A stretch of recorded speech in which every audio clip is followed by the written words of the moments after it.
What's up, guys? I'm Kevin with Custom Night Vision. We're going to do a little update on our previous video about the Alpha Mount. We had some confusion over the weekend on whether or not there were two versions of this mount. There are not. So you can configure this mount in two ways, either with the active manual lockout, where you actually have to press a button to get the bar here to go up into the stowed position, or forced to overcome. So to configure this mount in the strictly forced to overcome configuration, you have to remove this button. So we're going to try to quickly go through how that's done. So right over here under this wing nut for the angle adjustment, there is I believe it's a 2mm. That's what works out of my little kit of tools. There's a 2mm Allen head. You go ahead and loosen that. It's easier if you kind of put the bar in between the two lock positions. I'm going to pull this out. Of course, it's going to fight me while we're got the camera rolling. But once that's out, you can actually take the bar all the way out. I found that's the easiest way to do it. Just keep an eye on these ball bearings here. Make sure they don't, take off. They shouldn't pop out. They kind of stay right there in the bar. Once that's out, set it aside. You're going to come over here and look at this button. You have to make room for it to come out. If you rotate that wing nut up a little bit, you get this kind of intermediate piece here to clear the rest of the mount. I don't know if you can see this. I'm just twisting this out like that. And you can pull the button out and then push the spring out.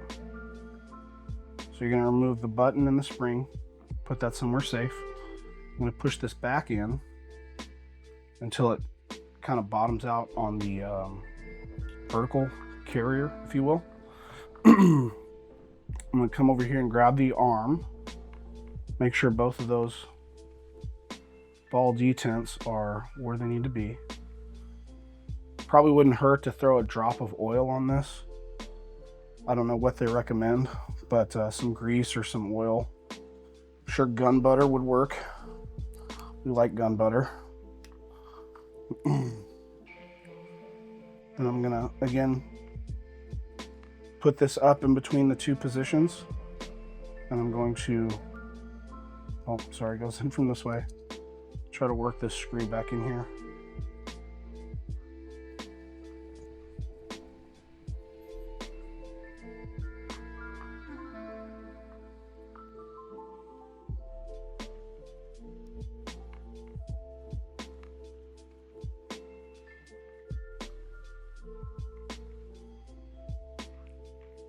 Just tighten that, snug that down.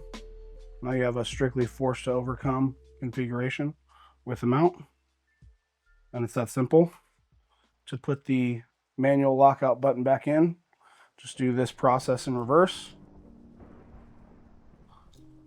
Pull that Allen head bolt out. I'm going to pull the dovetail arm out.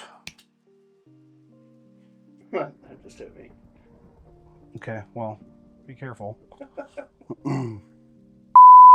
To reconfigure this back to the manual lockout button, we're going to do the whole process in reverse. I'm going to go ahead and remove that cross bolt with the Allen head. I'm going to carefully pull this out so the ball detents don't shoot across the room as they just did a moment ago. Okay, so we got that out. Both ball detents are there. Pull this little intermediate piece out. Drop our spring in. And if you'll note, there's like a little keyway. Make sure that slides into the female receptacle. Push that back into place. Confirm that is captured in place. Now we're going to put the dovetail arm back into the mount.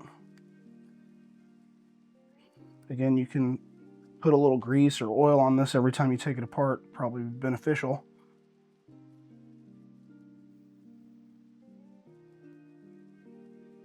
Remember, when you're putting this back in, depress that button or it won't let the dovetail arm slide all the way in. Put this little screw back in here. Tap it through. Snug it up. Now we're back to the push button configuration. Just like how it ships in the box. So, not complicated. The first time I did it, it was a little tricky, but this thing's pretty tough, so you don't have to be gentle with it. Remember, it's got a lifetime warranty. I hope that answers all the questions that I didn't answer in the first video. Like I always say, if you have any other questions, contact us through all the normal channels, social media, right here in the comments, or call the shop. Thanks.